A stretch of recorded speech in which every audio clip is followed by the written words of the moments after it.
Sonic Frontiers busca ser a aventura mais diferente do ouriço. Mas e se eu te dissesse que existiu algo muito mais incomum que isso? E se eu te dissesse que um dia os desenvolvedores de The King of Fighters e Metal Slug se juntaram para fazer algo gigantesco juntos dentro da SNK, e eles fizeram um dos melhores jogos oficiais de Sonic de todos os tempos, o qual a SEGA não fala mais sobre ele. Ficou curioso? Essa história incrível você vai conhecer agora, mas se quiser relembrar também os bons tempos jogando Metal Slug e The King of Fighters com os amigos, eu te recomendo conhecer a Jam.gg. Ela é parceira oficial da SNK e oferece um serviço online sensacional, onde você pode criar lobbies com até 8 pessoas e jogar vários jogos sensacionais com os seus amigos, exatamente como eram os fliperamas antigamente. Mas o melhor de tudo é que é de graça. Você não precisa instalar nada, basta abrir seu navegador, digitar jam.gg e se divertir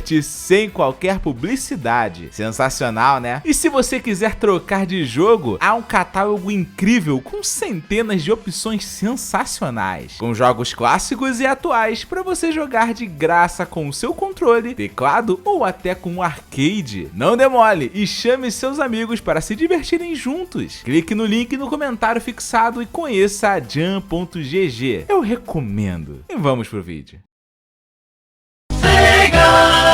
No fim da década de 80, a SEGA estava em franco crescimento com seus consoles, com destaque para o Mega Drive, que conseguia trazer diversos sucessos dos arcades para a casa dos jogadores, como Golden Axe e Altered Beast. Mas havia uma grande limitação para o crescimento dessa iniciativa. E essa limitação não estava nem no console e nem nos games dele, mas vestia boné vermelho e tinha um grande bigode. Você conhece o Mario? Quem é inscrito aqui do canal já viu a história da Konami com as Tartarugas Ninja e já sabe o que a Nintendo fazia na época para se manter líder do mercado. Resumidamente, qualquer estúdio que quisesse lançar um game para Nintendinho, a plataforma mais vendida da sua geração, não poderia lançar em mais nenhum outro console, criando assim um monopólio gigantesco e problemático. E esse era o limitador de sucesso da SEGA, pois mesmo ela tendo um console melhor e mais facilidades para os desenvolvedores, ela tinha muitas dificuldades para ter jogos feitos por outros estúdios, pois eles estavam presos à Nintendo, fazendo assim a SEGA vender bem menos do que poderia, o que causou a famosa guerra dos consoles dos anos 90. Como apontou o Switchable, Sonic the Hedgehog nasceu como o principal símbolo de uma importante parte do plano da SEGA para conseguir abrir o mercado de consoles e se tornar uma concorrente para a Nintendo, pois era claro que o Mario era uma peça importante de marketing da rival, sempre aparecendo em comerciais e mostrando que para jogar certos jogos era preciso ter um console da Big N. Então a SEGA entendeu que precisava de um novo mascote para chamar a atenção e competir, mostrando a potência de seu videogame e a atitude de seu público, como lembra este artigo de Craig Harris. Por isso ela juntou alguns dos melhores funcionários da empresa, como a incrível Rieko Kodama e o gênio Yuji Naka, e criou o icônico Sonic Team original, a equipe que deu vida ao ouriço mais famoso do mundo, o Sonic, além de produzir os mais famosos e principais games da franquia dele por mais de 30 anos. Sonic imediatamente se tornou um símbolo muito importante na guerra dos consoles dos anos 90 e ajudou em muito a abrir o mercado de videogames domésticos, acabando com o monopólio da Nintendo e criando um novo momento na história dos videogames e do marketing. Pois bem, eu resumi toda essa história sobre a importância de Sonic na luta contra a Nintendo, porque tudo isso será muito importante um pouquinho mais à frente. Do outro lado dessa história estava a SNK. Enquanto a SEGA tentava migrar seu foco dos arcades para principalmente os consoles, a empresa de Osaka fazia exatamente o contrário. A inovadora plataforma Neo Geo foi lançada no começo dos anos 90 e tinha a intenção de ser um grande ecossistema de plataformas de games da companhia, tudo ancorado principalmente pelos fliperamas 2D, que era o foco do desenvolvimento dos jogos, e que era a única coisa que realmente dava lucro ali. E foi exatamente quando eles começaram a cair em vendas e popularidade pelo mundo junto com os jogos de luta, na segunda metade dos anos 90, que a SNK teve que mudar e se adaptar. Por essa necessidade de mudar, que nasceram diversas ideias e propostas, muitas boas e muitas ruins, mas uma delas foi o Neo Geo Pocket, o portátil da companhia feito para competir com o Game Boy, mas que logo em seu lançamento em 1998 recebeu um duro golpe pelas costas. O console de mão da SNK teve grandes ações de marketing, mas utilizava ainda uma tela simples monocromática, e esse foi seu erro fatal. A Nintendo, que dominava o mercado de portáteis e estava indo muito bem com seus jogos da franquia Pokémon, resolveu anunciar e lançar o seu avançado Game Boy Color para exatamente uma semana antes do console de mão sem cores da SNK, no dia 21 de outubro. lembro. Com isso, o Neo Geo Pocket original já nasceu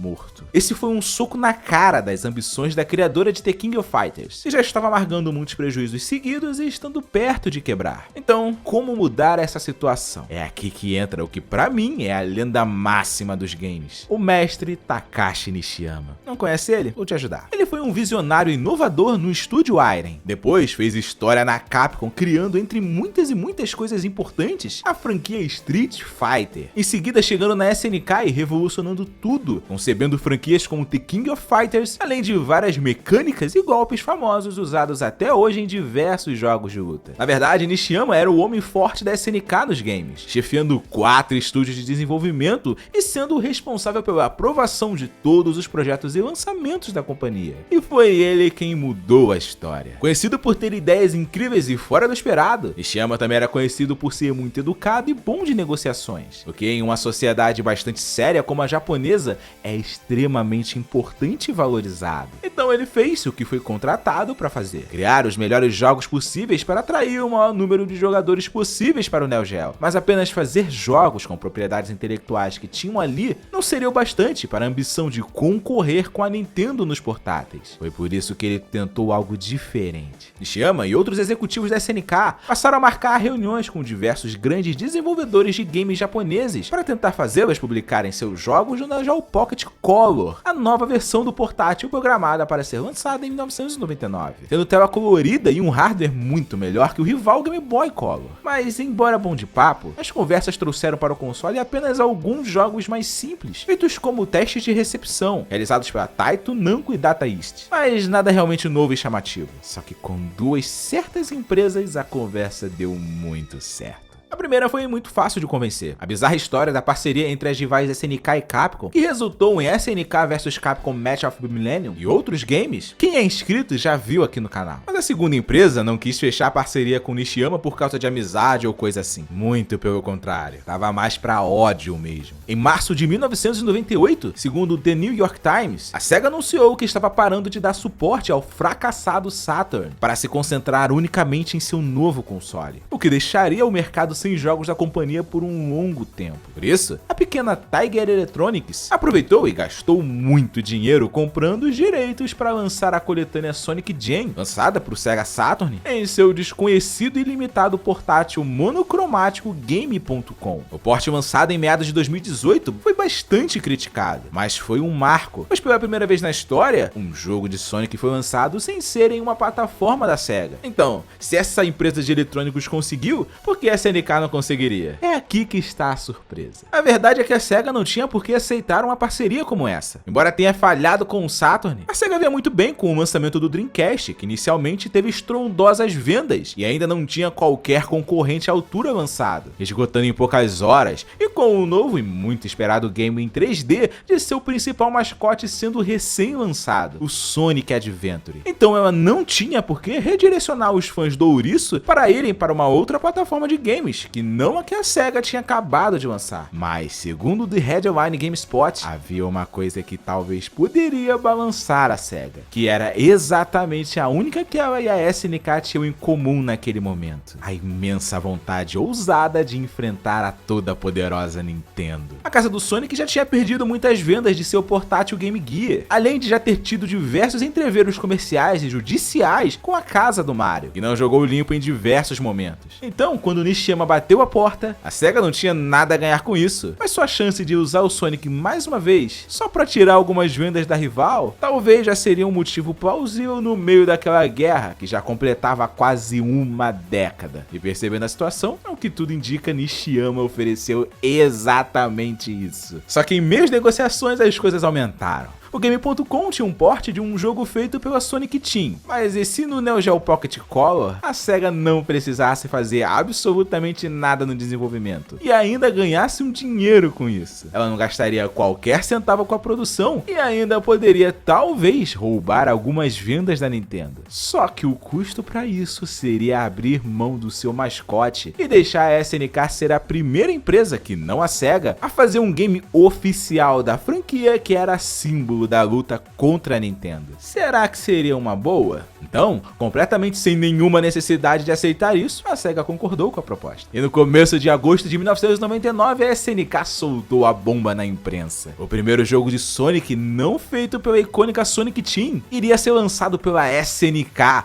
para Neo Geo Pocket Color a tempo das vendas de fim de ano dos Estados Unidos. Mas se não seria feito pela Sonic Team, quem iria desenvolvê-lo? Como se monta uma equipe para algo que nunca foi antes feito? É aqui que a coisa fica louca. Como os inscritos aqui já viram no vídeo sobre a impressionante história de Takashi Nishiyama, ele tinha convencido a SNK a comprar o estúdio Nazca, a desenvolvedora de Metal Slug, a qual ele conhecia bem, pois era amigo de diversos funcionários dela, que no começo de suas carreiras integravam juntos o estúdio Aire. Parte desses veteranos de Metal Slug foram selecionados por Nishiyama e passaram a integrar o time de desenvolvimento 1 da SNK, que fazia jogos como Art of Fighting, Fatal Fury, Kizuna Encounter, Garou, Mark of the Wolves e vários outros. Além disso, reuniu outros profissionais que trabalhavam no time da franquia KOF e se aproveitou da boa relação com a Capcom e pegou emprestado a lenda Yoko Takehara, designer de som da companhia, com trabalhos notáveis em quase toda a série Versus, além da franquia Mega Man e Final Fight, entre outros. E juntou eles à equipe 1 também. A Sonic Team da SNK estava formada e era um time de respeito. A SEGA apenas disponibilizou 2 funcionários da empresa para supervisionarem o desenvolvimento representando a Sonic Team oficial e pronto. Yuji Naka ainda foi creditado como produtor, assim como Nishiyama, mas nenhum dos dois realmente colocou a mão na massa fora das reuniões, por já estarem em posições muito altas em suas empresas e não precisarem mais fazer esse tipo de trabalho. E o planejamento pensado pelos desenvolvedores de KOF e Metal Slug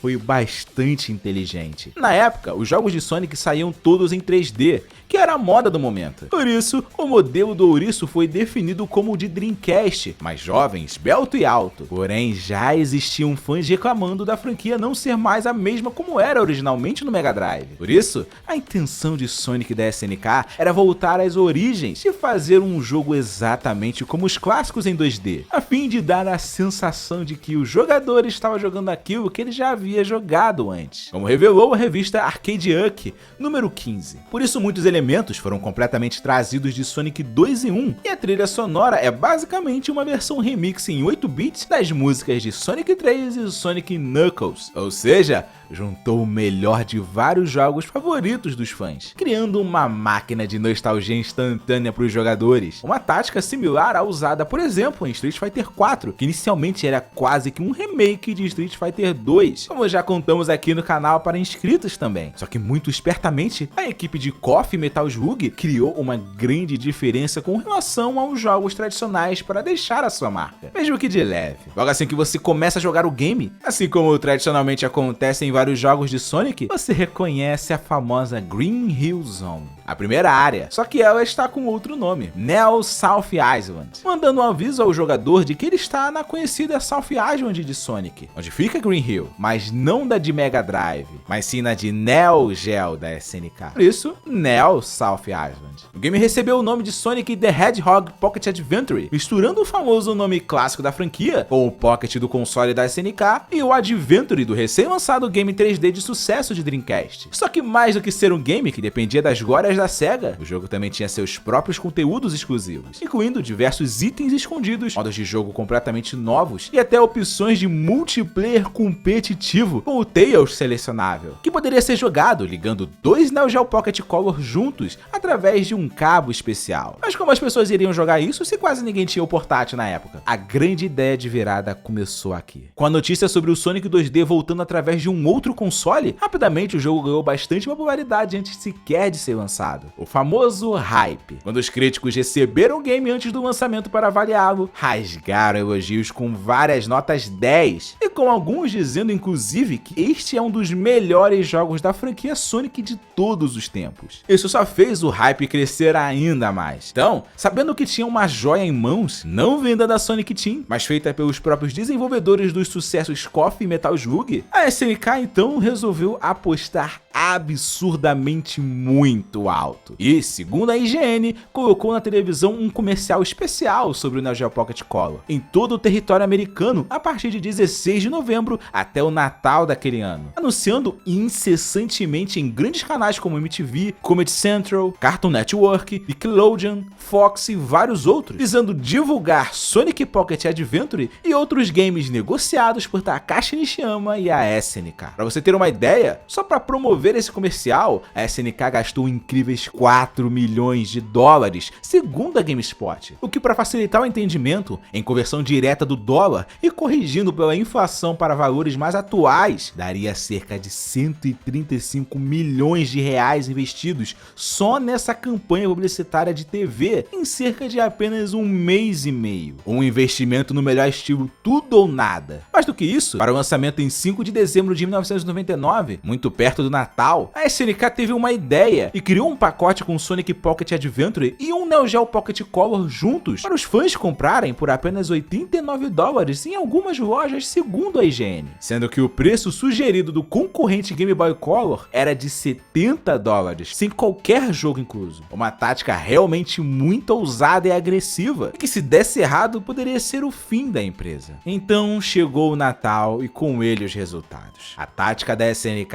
deu muito certo. Pode parecer pouco, mas a SNK pulou de basicamente zero participação no mercado de portáteis dominado pela Nintendo para 2% do total. Parece uma fatia mínima, mas 1999 era chamado pela mídia especializada de o ano dos portáteis, devido ao tamanho gigantesco desse mercado que crescia sem parar. E por isso, esses 2% significaram 2 milhões de consoles vendidos em pouco mais de um ano, segundo o Giant Bomb, sendo muitas dessas cópias graças ao jogo de Sonic feito pela SNK, resultando em milhões e milhões de dólares salvadores para a criadora de KOF, o que fez a divisão americana da empresa pela primeira vez em muito tempo registrar lucro, um feito incrível para uma companhia que só vinha de decisões erradas e prejuízos milionários. Com isso, quase todo dono de Neo Geo Pocket Color nos Estados Unidos tinha um Sonic the Hedgehog Pocket Adventure na sua coleção. Tá, mas e o mercado principal da SNK, o Japão? É aqui que conhecemos o verdadeiro final dessa história, e não é como você pensa. Enquanto a SNK apostava muito alto no mercado americano, no Japão as coisas iam de mal a pior. Com cortes de custos e muitos problemas, surpreendentemente, os Estados Unidos receberam antes o jogo do que o público asiático, que historicamente era o primeiro a conhecer os novos games, já que eles eram produzidos lá. O lançamento de Sonic Pocket Adventure no Oriente estava marcado para 16 de dezembro de 1999, mas nada foi lançado na data anunciada. Depois disso, a SNK anunciou em seu site oficial que o game veria a luz do dia em terras nipônicas apenas em 13 de janeiro de 2000. Porém, mais uma vez, os fãs ficaram a ver navios no dia, e o prazo não foi cumprido, sendo oficialmente adiado indefinidamente sob o pretexto de que houve problemas no desenvolvimento. Mas ao que tudo indica, apenas usaram a equipe de desenvolvimento 1 como escudo público para o que estava realmente acontecendo. Houveram rumores de que a SNK tentava fazer Tails ser jogável no modo para um jogador e também criar uma forma de interatividade entre o jogo no Neo Geo Pocket e o Sonic Adventure 2 de Dreamcast através de um cabo especial, como vários jogos da companhia já faziam, como The King of Fighters R2 com The King of Fighters 99 Evolution e SNK vs Capcom Match of the Millennium com Capcom vs SNK, liberando artes e pequenas coisas desbloqueáveis, como comentado pelo Stone Age Gamer. Porém, nada disso se confirmou no final. O provável real motivo do adiamento foi por causa das negociações que a SNK estava fazendo com a empresa de pachinko Aruze, com a ideia de ser comprada pelo grupo empresarial e assim, fazendo parte deles, ter uma grande injeção de dinheiro continuamente para continuar viva e fazendo mais jogos para o público. Uma ideia que gerou várias consequências,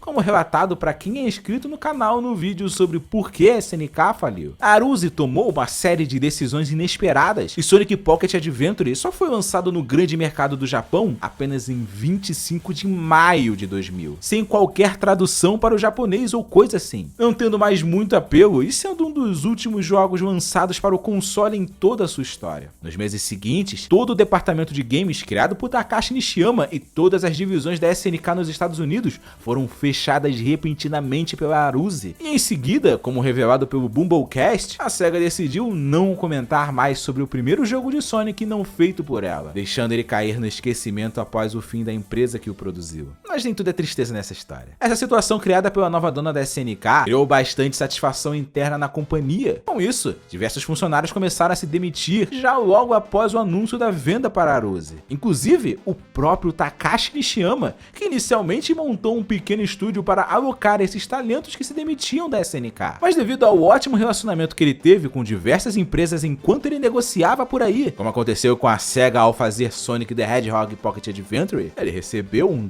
grande financiamento para criar um gigantesco novo estúdio de apoio junto a basicamente todo o time de desenvolvimento 1 e outros ex-SNK que ele estava acolhendo. Nascendo assim a Jynx, que se tornou o estúdio responsável por diversos jogos de muito sucesso, como Street Fighter 4, jogos de anime como a franquia Dragon Ball Z Budokai e praticamente todos os jogos em 2D do Sonic, como os muito bem avaliados Sonic Advance e Sonic Generations. Sim, devido à qualidade e à ótima relação com os desenvolvedores, a SEGA decidiu continuar a fazer jogos de Sonic com a equipe montada por Nishiyama para a Pocket Adventure. Na verdade, até hoje a SEGA é dona de parte das ações da Jynx, pois foi uma das principais empresas que ajudaram na criação do estúdio. Essa parceria nasceu graças ao jogo que hoje é esquecido, mas que uniu desenvolvedores icônicos de games de fliperama, como The King of Fighters e Metal Slug, para fazerem um jogo de portátil do histórico mascote de consoles de mesa da SEGA, o Sonic. Uma história que para alguns parecia ser impossível de acontecer, mas para muitas empresas nos anos 90, quando o assunto era desbancar a Nintendo, o que valia mesmo era o famoso jargão popular: o inimigo do meu inimigo é meu amigo. E que ótima amizade os desenvolvedores da SNK fizeram. E qual é o seu Sonic favorito? Diga aí nos comentários, eu quero saber. E não se esqueça de se inscrever aqui no canal, marcando o sino com todas, por favor. Realmente importante a sua inscrição. E se tiver condições, apoie com o valor que achar justo, seja pelo Apoia-se, seja pelo botão Valeu aí embaixo, seja enviando um pix de qualquer valor para o e-mail do renato@gmail.com ou se tornando membro do canal, se tiver pelo menos R$5 aí para ajudar nesse mês. Queria deixar aqui também um muito obrigado a Erasmo Belumati, um grande amigo que eu tenho no coração e que me mandou a sugestão de tema. Obrigado também ao parceiro que está ajudando esse vídeo e a você por assistir. Estou deixando aqui alguns dos vídeos citados para você completar a sua jornada. Escolha um aí, acho que você vai gostar. Eu espero te ver aqui no próximo vídeo. Buenas!